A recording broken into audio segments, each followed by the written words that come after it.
And how I came about doing that was itself, like everything in my life, if you read the book, by a happy accident. I've been, in the last year I got married, and this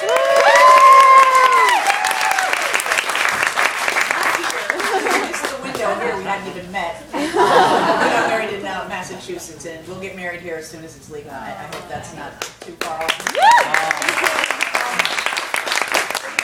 Try to soundbite your life for your mate. You know, this happened and that happened, and so she started listening to my story. She's a psychologist. She said, that is messed up. And so through a series of meeting an agent, blah, blah, blah, I got a book deal, and they gave us 4 months to do it. And I say us because my wife wrote it with me. She is definitely the co-writer of this. Her name appears nowhere on the cover there, but it should.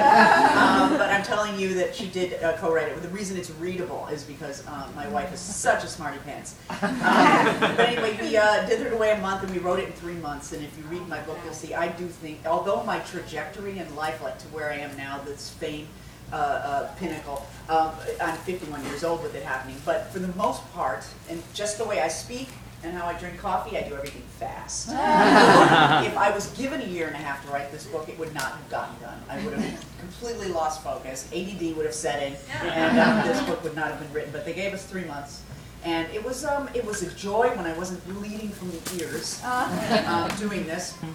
But the thing I was able to come up with, because I did it from a point of view of what would I say to myself when I was 20 years old. And I see a lot of young faces here.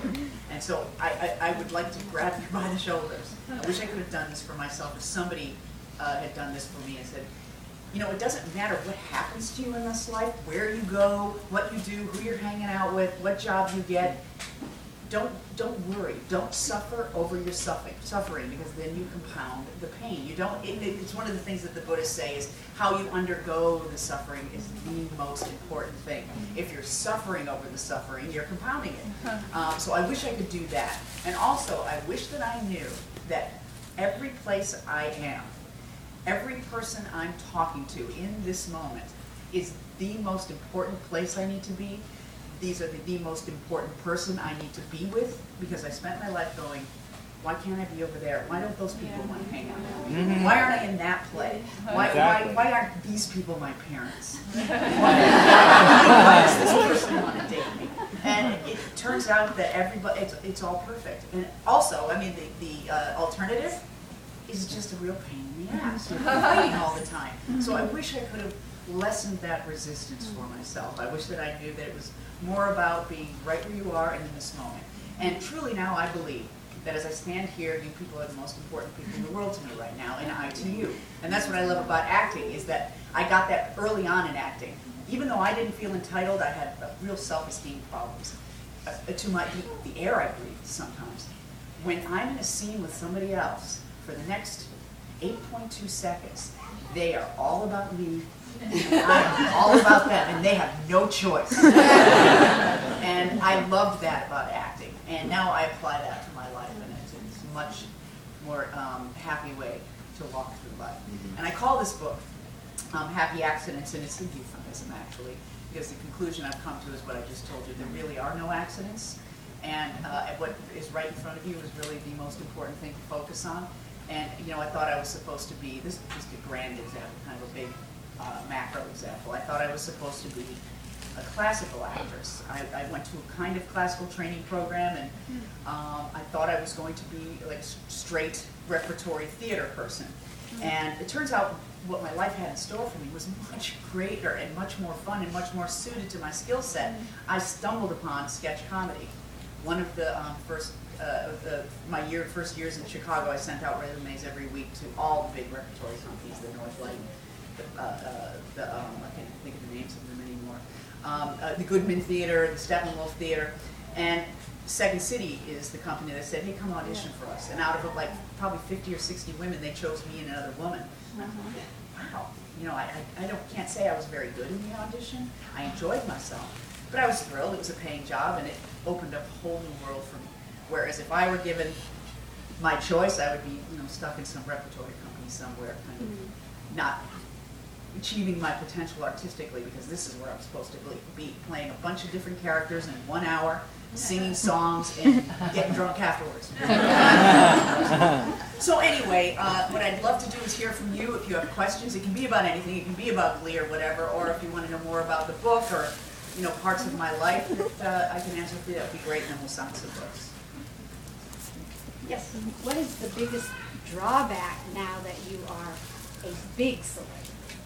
The biggest drawback now that I'm a big celebrity, thank you for calling me a big celebrity. Yeah, you did the Emmys, honey. Yeah, true.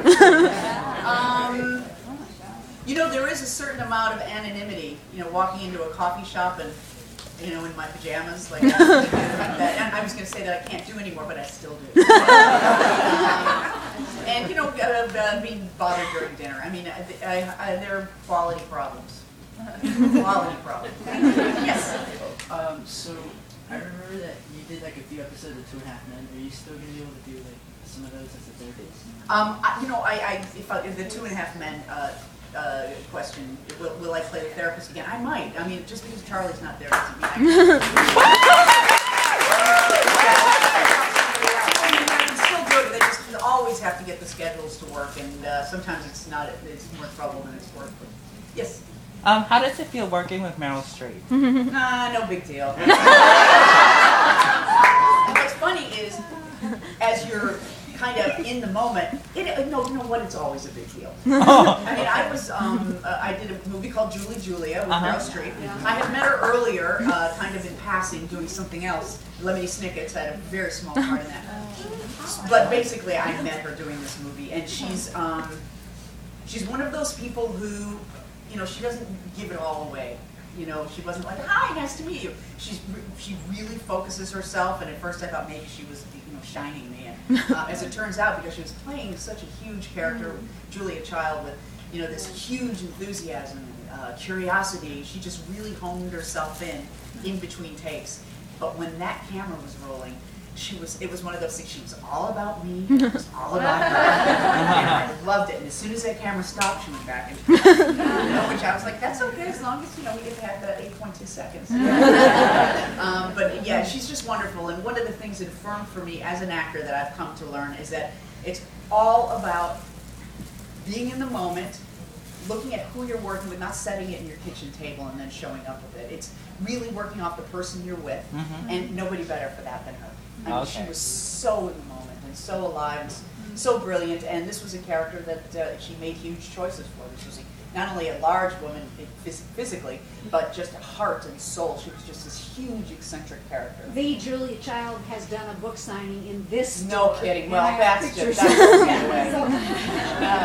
that's just amazing. Yes. How did you like being Reed's mom on Criminal Minds? Oh, I love that. Doing Reed's mom on Criminal Minds was, it's not a comedy. It's nice to, but it's still the same thing. It's still the same thing. I always do, and you'll read this in the book too. I start from the inside, and I got some, very good kind of clinical information about schizophrenia, and so I started from there. But I always start with something emotional. And for that character, I know you're not asking this, but I'm going to pontificate if I may for just a moment. I've got the lectern. A psychologist I worked with said, she knew somebody who was just so afraid of being overwhelmed by stimulus and by her own emotions and her own thoughts that she just shut everything out. And things became really important, like the books and the pen, a particular pen, and so I went with that, and that's how I. You were fabulous. Thank you. Yes, sweetheart. What did you feel about the kids in Glee? What do I feel about the kids in Glee? I have no gratitude. I love the kids in Glee. They work much harder than I do. And they show up first thing in the morning, and they usually don't leave till late at night. They're singing, they're dancing, they're recording, they're acting. They got it going on all day, and they're very, very nice people. Yes? I loved you on The Hour, being Sybil Shepherd's lover. I got